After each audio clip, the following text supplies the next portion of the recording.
पुरातत्व विभागानं करवीर निवासिनी श्री अंबाबाई मंदिरातील श्री अंबाबाई, श्री महाकाली, श्री महासरस्वती या तिन्ही देवींच्या गर्भगृहाच्या अंतर्बाह्य संवर्धनाचं काम हाती घेतलं होतं। या कामासाठी गाभारा दर्शन बंद ठेवण्यात आलं होतं। पितळी उंबऱ्याजवळ उत्सव मूर्ती आणि मंगल कलश दर्शनाची व्यवस्था करण्यात आली होती।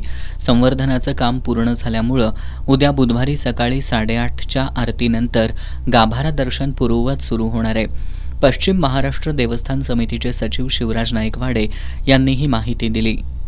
गाभारा संवर्धनाचं काम शनिवारपासून सुरू करण्यात आलं होतं आणि आज रात्री अखेर ते काम पूर्ण होऊन उद्या पहाटे होमपूजा विधी सगळे होऊन 8:30च्या आरतीपासून गाभारा पूर्ववत दर्शनासाठी भाविकांसाठी खुला करण्यात येईल आणि गाभारा संवर्धनाच्या पहिल्या टप्प्यातील महत्त्वाचं काम पूर्ण झालं असल्यामुळं हे बाकीचे बाहेरचं काम करायला उद्यापासून बाहेरच्या कामास पण पुन्हा एकदा सुरुवात होईल।